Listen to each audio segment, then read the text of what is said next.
Welcome to Watch Mojo, and today we're counting down our picks for the most depraved and treacherous characters in film. If Mr. McMurphy doesn't want to take his medication orally, I'm sure we can arrange that he can have it some other way. For this list, we'll be looking at live action only. Major spoilers to come. Number 10, Emperor Sheev Palpatine, Star Wars franchise. This insidious Darth Sidious is renowned for being one of the most odious villains in all of Star Wars. As the Emperor of the Galactic Empire, he was responsible for the destruction of the Republic. The Republic will be reorganized into the first Galactic Empire for a safe and secure society. He was also the one to corrupt Anakin Skywalker, preying on his fears and turning him to the dark side. After Anakin suffers burns and becomes Darth Vader, Palpatine keeps tight control over his apprentice. It is unavoidable. It is your destiny. You, like your father, are now mine. Palpatine's evil even lives on beyond his death by Vader, as he uses Snoke to lead the First Order against the New Republic. He even, somehow, returns from the grave himself, revealing to be nothing less than Rey's own grandfather. With your hatred, you will take my life, and you will ascend. All you want is for me to hate, but I won't. Not even you. Now that cuts deep. This villain is definitely beyond the pale. Number 9, Ego, Guardians of the Galaxy Volume 2. Speaking of Dark Fathers, this Ego is not super. In this power-packed sequel, Peter Quill meets his father, Ego, after the latter saves him and the other Guardians from the Sovereign's drones. And who the hell are you? I figured my rugged good looks would make that obvious. My name is Ego. And I'm your dad, Peter. It turns out Ego is a celestial with godlike powers in manipulating matter, and he even teaches Peter how to control his own celestial power. Alas, it's all too good to be true. Much like a god, Ego has impregnated countless women and killed their offspring when they did not inherit his celestial power. He even admits to giving Peter's mother the brain tumor that killed her. It broke my heart to put that tumor in her head.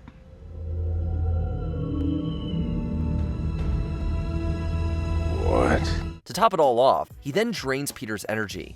Killing this egotistical leech has never been so satisfying. If you kill me, you'll be just like everybody else. What's so wrong with that? No!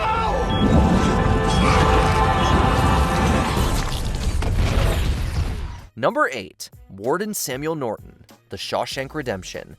The evils of the prison system being the breeding ground for twisted personalities is nothing new. Just look at corrupt prison guard Percy Wetmore and his abuse in the Green Mile. Well, I knew I'd get him sooner or later. It's just a matter of time, really. But without a doubt, the most corrupt of all prison wardens is Samuel Norton. Norton lent his prisoners as laborers for public works, receiving bribes, and used Andy to launder the money. Behind every dollar earned, there was Andy, keeping the books. But most egregiously of all, when Andy comes to him with evidence of his innocence, Norton responds by putting him in solitary confinement for months and rescinding all of Andy's privileges. Norton proves his sadism and lack of empathy. It's supremely satisfying to see Andy best him by escaping the hellhole that is prison life under Norton. This is a conspiracy. That's what this is. One big damn conspiracy! And everyone's in on it! Number 7, Noah Cross, Chinatown. Corporate lords are truly the worst. P.I. Jake Gittes crosses paths with industrialist Noah Cross, whose daughter, Evelyn, is married to his ex-partner, Hollis. You've got a nasty reputation, Mr. Gibbs. I like that. Thanks. If you were a bank president, that'd be one thing, but in your business, it's admirable, and it's good advertising. What follows is a complex scheme by the water department to dry the land and sell it cheaply. When Hollis finds out, Cross kills him, but that is not all to Cross's depravity. Evelyn confesses to Gittes that Cross impregnated her when she was a teen, and she gave birth to her daughter, Catherine. My father and I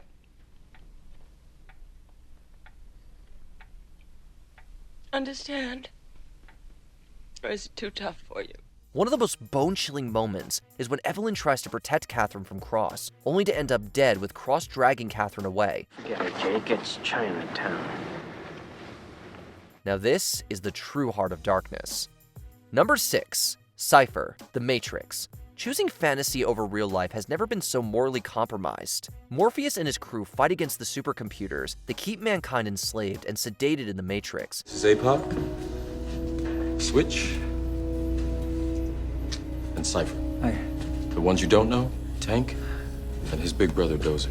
But one of the crew members, Cypher, meets with Agent Smith and desires to be plugged into the Matrix and return to his false but comfortable life there. After 9 years, you know what I realize?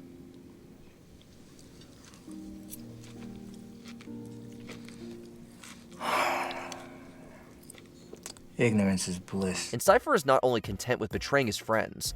Once he exits the Matrix, he kills the rest of his crew members as they lie unconscious. Fortunately, Tank kills him just before he could do away with Neo and Trinity. I don't believe it. Believe it or not, you piece of shit, you're still gonna burn.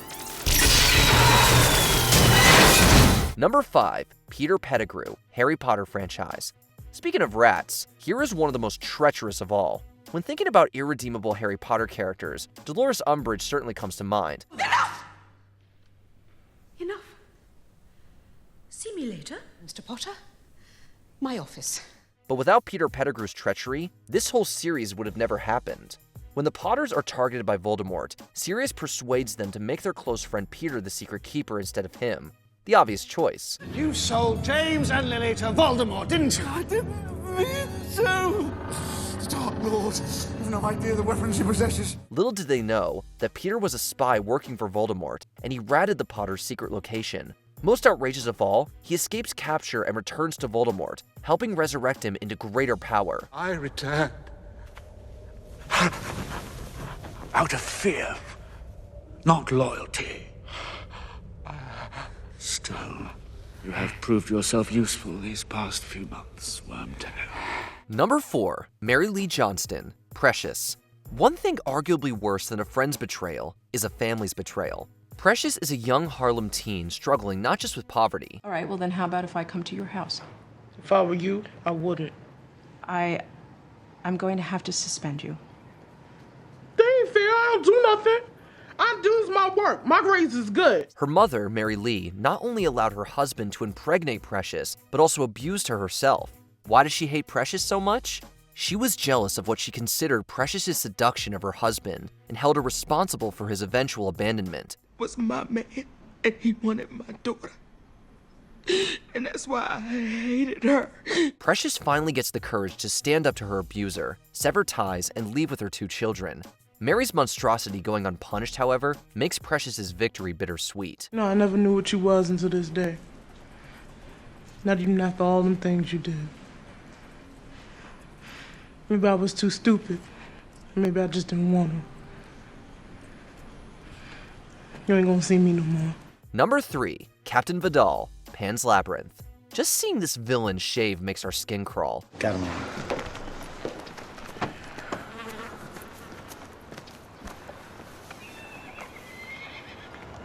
Bienvenidos. Fascists are heinous and despicable, but one thing that makes this Franco-era fascist truly monstrous is his ruthlessness both in his job and his personal life. Vidal not only hunts down, tortures, and kills anti-fascist rebels, but also those who betray even the slightest bit of sympathy for them. A ver si aprenden a registrar esta gentuza antes de venir a molestarme. Vidal also neglects his pregnant wife Carmen's growing illness, caring only that she lives long enough to bear him a son. Carmen dies in childbirth, and when her daughter Ophelia tries to flee with her newborn brother, Vidal shoots her dead.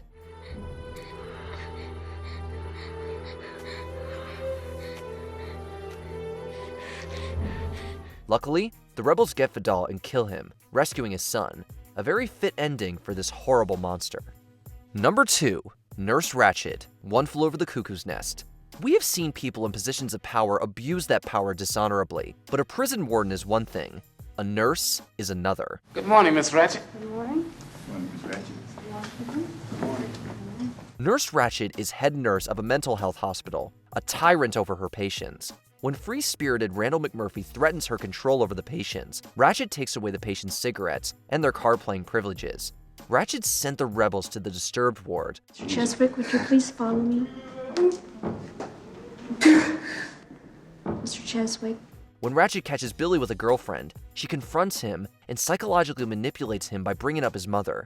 The McMurphy-Ratchet war gets to a head when McMurphy tries to strangle Ratchet, only to end up lobotomized. Ratchet wins, and it is terrifying. That's very nice.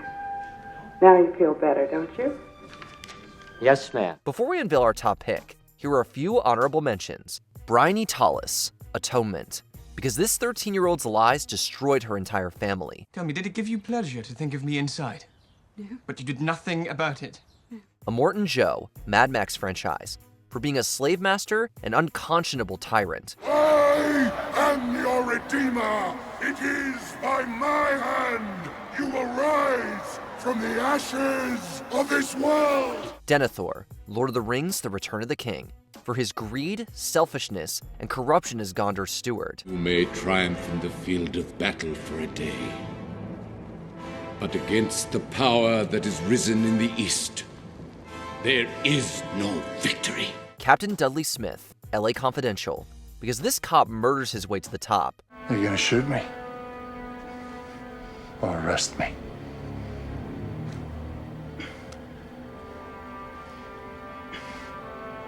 Good lad. Always the politician. Guy Woodhouse, Rosemary's Baby. Because your husband being a Satanist is the worst of red flags. Hey, promise me you wouldn't be hurt. And you haven't been. Really. I mean, supposing you had the baby and you lost it. Wouldn't that be the same?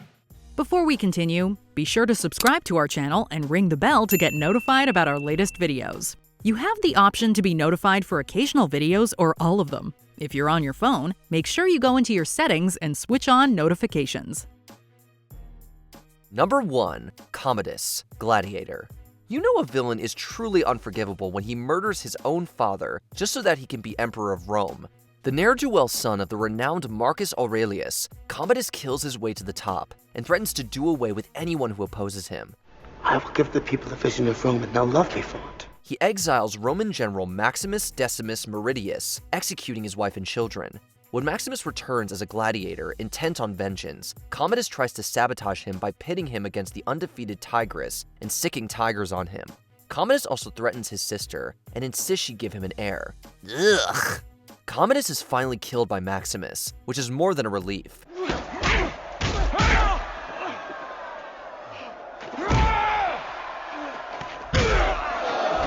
It's a celebration. It's a shame Maximus had to lose his life, though.